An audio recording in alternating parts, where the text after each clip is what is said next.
පොඩි කතාවක් කියන්න. මට මේ කණ්ණාඩි දෙක දාන් ඉන්නකොට පේන මේ මලයි කණ්ණාඩි දෙක ගැලෙව්වහම පේන මලයි කියන්නේ එකක් නෙවෙයි දෙකක්. එතකොට මේ කණ්ණාඩි දෙකේ මගේ එළිය ලෝකය කියන එක වෙනස් වුණා නේද? හැබැයි ඇත්තටම මේ මල වෙනස් වුණාද? ඔයා හිතනවද මේ මල වෙනස් වුණා කියලා? නෑ. මම මෙහෙම කිව්වොත් ඇතුලේ තියෙන දේ තමයි අපි එළියෙන් දකින්නේ. ඇතුලේ ඔයා නිර්මාණය කරන දේවල් අනුව තමයි ඔයා එළිය ලෝකයක් නිර්මාණය කරගන්නේ.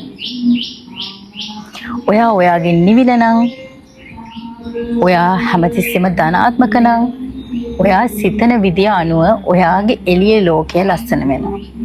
නිතරම ඔයා හිතන්නේ ඍණාත්මක දේවල් නම් ඔයා බලන්නේ දකින්නේ ඍණාත්මක දේවල් නම් ඔයාට එළියෙන් දකින්න හම්බෙන්නේ ඔයාගේ හිතේ තියෙන මේ දේවල්ම තමයි.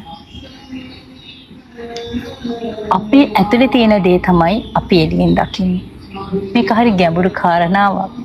කාලයක් යනකොට මම මේ කිව්වේ මොකද්ද කියන එක ඔයාලට තේරෙවි. ඒ නිසා එක දෙයක් කියන්නම්. අපිට කවදාවත් බෑ ලෝකය වෙනස් කරන්න. අපිට වෙනස් කරගන්න පුළුවන් අපේ ඇතුළත ලෝකය. මේ ඇතුළත ලෝකය කියන එක වෙනස් කරනකොට එළියේ තියෙන හැම දෙයක්ම වෙනස් වෙනවා. අපි ඔය හිතන් ඉන ලොකු ප්‍රශ්න දිය වෙලා යනවා. අපි හිතන නිවීම අපේ ඇස් පිට හැමතිස්සෙම පේන්න ගන්නවා. සත්තයි මම මේ කියන්නේ. ඔයා ඔයාගෙන් නිවිලා බලන්න. ඔයා ඔයාව ආදරෙන් බලාගන්න. ඔයා එළියෙන් කිසිම කෙනෙක්ගෙන් කිසිම දෙයක් බලාපොරොත්තු නොවි. ඔයාගේ සිත වැඩ කරන විදිය මෙන්න මේ මොහොතේ සිද්ධ වෙන හැම දෙයකම ඔයා සිහියෙන් ඉන්න උත්සාහ කරන්න. මේ වෙලාවේ මට දැනෙනවා මගේ කකුල් දෙක බිමට තද වෙලා. හුස්ම ඇතුළට යනවා හුස්ම එළියට එනවා. මේ හුලං ඇවිල්ලා මගේ ඇඟේ වදිනවා.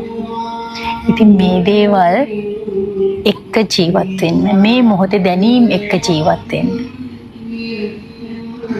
ඔයා හිතන මේ ලෝකය කියන්නේ ඔයා ඇතුළෙන්ම හදාගත්ත ලෝකයමයි.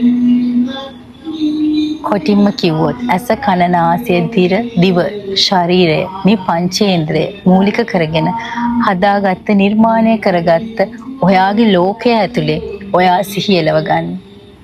ඔයාට ඔයාගේ නිවීම ධර්මය සැනසීම එතන තියෙනවා. අපි ආයේ මේ වගේ වීඩියෝ එකකින් හම්බෙමු. අපි නිවෙමු. අපි අපේ ලෝක නිවාගමු.